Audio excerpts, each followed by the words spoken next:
KTVU's Amanda Quintana is live in San Francisco with what this law means and how it aims at helping people. Amanda.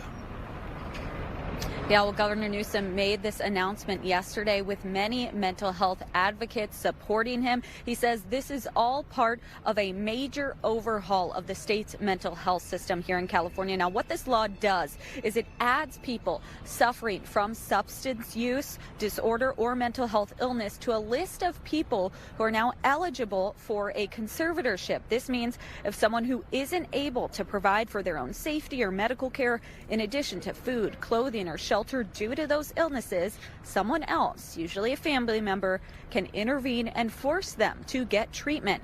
But conservators and involuntary medical treatment, they are a last resort. Still, advocates say this would get a small but troubled group of people off the streets.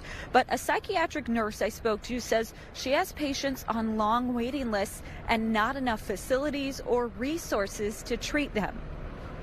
The approach to forcing treatment actually misses the mark. What we need is more comprehensive treatment. We need pipelines for providers to get training. We need avenues to bring peers in, and we need housing.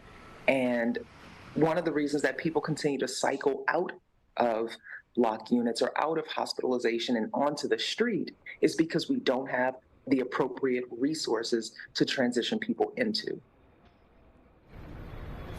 In San Francisco, Mayor London Breed has issued a directive to implement the new law.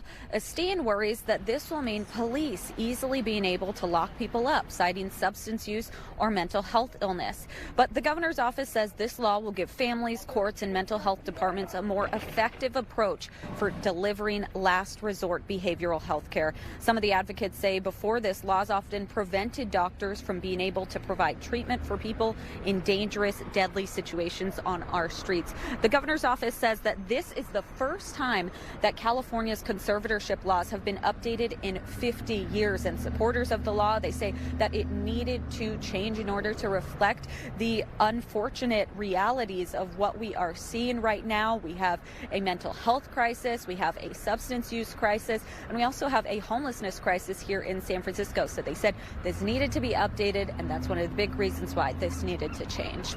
Live in San Francisco, Amanda Quintana, KTVU Fox 2 News.